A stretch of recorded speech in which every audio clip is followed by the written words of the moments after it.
Now, in a moment, I'm going to bring in my next guest, Andy Ngo, who I think is America's foremost expert on Antifa, the loosely organized, supposedly anti-fascist outfit that came to prominence during the 2020 Summer of Love riots and whose ideology has been tied to the Charlie Kirk shooter. Now, Donald Trump has vowed to go after Antifa, calling it a terrorist organization. Who are they? Well, and where's the money coming from? Is it foreign entities? Yeah, you're going to find out, and we're going to find out in great detail. And it surprised me that Biden wouldn't have done it, because it really became hot over the last 3-4 years. It surprised me that Biden wouldn't do it. But then as I got to know him, first of all, he didn't call the shots. He wasn't calling the shots. But as we got to see what was happening in Biden's group, Antifa plays perfectly for them, absolutely perfectly.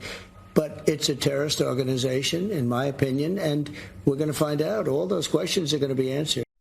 Look, I think Donald Trump is absolutely right here, and I have a feeling my next guest will agree.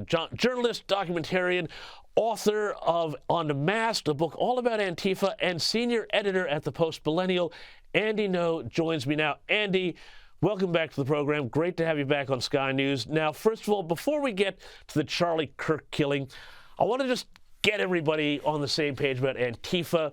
Tell us about your experience with this group. I know you've had death threats, and is Donald Trump on the right track here?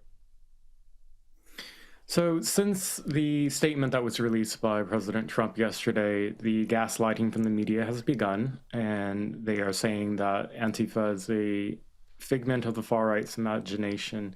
Well, I can speak that there weren't phantoms who beat me severely in 2019 to the point where I was bleeding out of my ears and from my eyes and suffered a brain bleed.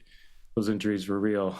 Tell us, Andy, more about Antifa. Who is behind it? How does it organize? Because one of the things that I hear people on the left say is, oh, well, it's just an idea, and you can't, fight a war against an idea because it's just an idea. But is there some more actual coherent organization to it? I know there are cells out there. There's all sorts of different groups. Explain a bit more about, the organization. Well, first, their ideology and their methods and tactics, it's all meant to deceive the public. They want people to believe that to be part of Antifa simply means to oppose fascism, which is why you see lies from journalists say things like, well, the soldiers who fought against fascism during the Second World War, they were Antifa. And that is part of the deception. Antifa, in the contemporary form, the modern form, is a far-left, violent extremist, anarchist, communist movement, ideology, network, all of the above. And their agenda is specifically for the abolishment of the liberal democratic order. And at the head of that is to target the U.S., which is why, in particular, it goes after really attacking the Constitution and freedoms like speech and even democracy itself. They attack all these institutions with the hope of revolution. And so what's important to recognize is that in addition to the street militancy and being domestically in the U.S., they also function internationally. I'm sure many of your viewers and listeners may be familiar with the violence by Antifa in Melbourne, which happens, and there's Antifa in Europe, and these groups are connected through networks.